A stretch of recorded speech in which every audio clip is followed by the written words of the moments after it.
Assalamualaikum warahmatullahi wabarakatuh. Perkenalkan, nama saya Hanifah Nafiatusaro. Di sini saya akan menjelaskan mengenai konsep MBKM atau biasa disebut Merdeka Belajar Kurikulum Merdeka versus KICE atau biasa disebut Korean Institute of Curriculum and Evaluation.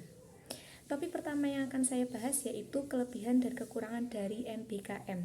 Yang pertama, kelebihan dari MBKM yaitu ada sederhana tapi lebih fokus.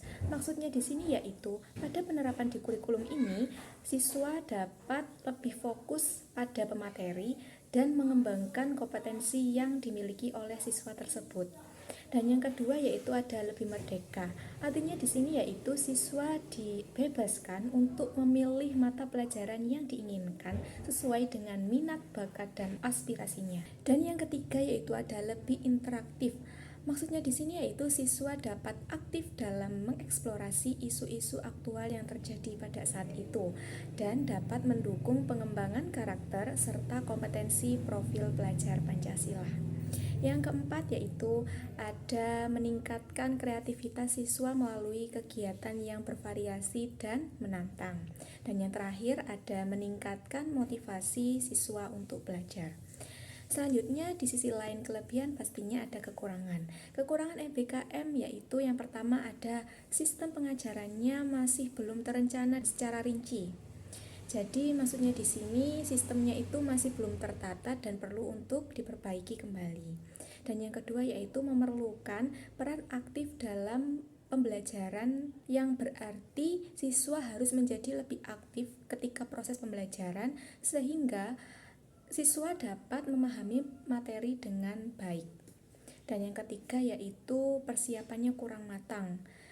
Dan yang terakhir ada kurangnya kapasitas SDM. Maksudnya di sini kurangnya guru yang memiliki potensi yang mumpuni. Setelah kita membahas topik pertama yaitu kelebihan dan kekurangan dari MBKM, kita akan membahas mengenai kelebihan dan kekurangan dari KICE. KICE yaitu yang sudah saya sebutkan tadi, biasa disebut Korean Institute Curriculum Evaluation, adalah sistem pendidikan di negara Korea Selatan. Negara Korea ini menyediakan sekolah gratis yang berlangsung selama 6 tahun. Jadi pada jenjang SD, siswa kelas 1 dan kelas 2 mempelajari bahasa Korea, matematika, itu selama 4 jam pelajaran dalam seminggu. Sains, ilmu sosial, seni, dan bahasa Inggris. Sedangkan kelas 3 hingga kelas 6 mereka belajar mata pelajaran tadi ditambah dengan pendidikan moral, seni praktis, dan musik. Selain itu pada jenjang SD ada pelajaran mengenai basic life skill. Basic life skill itu seperti pelajaran keselamatan. Misalnya, cara menyeberang jalan, terus ada cara melindungi apabila bertemu dengan orang asing, membedakan tempat yang aman dan berbahaya. Jam pelajaran pada jenjang SD di Korea itu dimulai pada pukul 8 sampai pukul 13.00. Berbeda dengan di Indonesia yang pembelajarannya dimulai pada pukul 6.30 hingga pukul 13.00.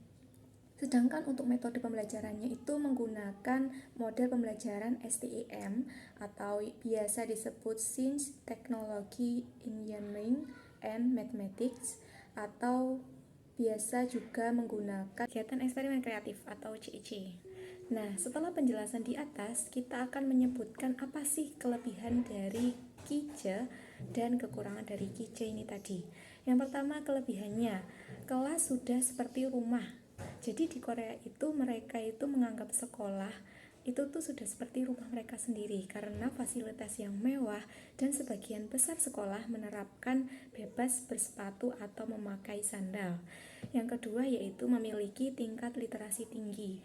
Dan yang ketiga, guru adalah pekerjaan yang dihormati. Keempat, tidak ada siswa yang putus sekolah. Setelah saya tadi menyebutkan kelebihannya, kita akan berlanjut kepada kekurangannya.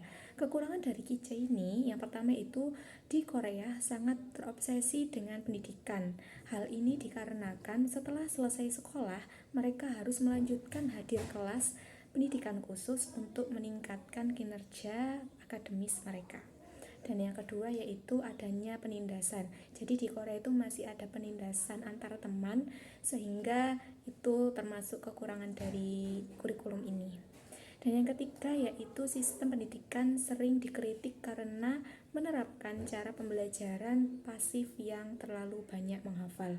Dan yang terakhir yaitu banyak konflik antara siswa dan orang tua karena harapan capaian yang tidak terpenuhi. Jadi siswa itu bertengkar dengan orang tuanya. Dikarenakan capaian siswa ini tadi tidak memenuhi ekspektasi yang diharapkan orang tua siswa tersebut. Seperti itu. Sekian penjelasan dari saya. Mohon maaf jika ada kekurangan. Terima kasih. Wassalamualaikum warahmatullahi wabarakatuh.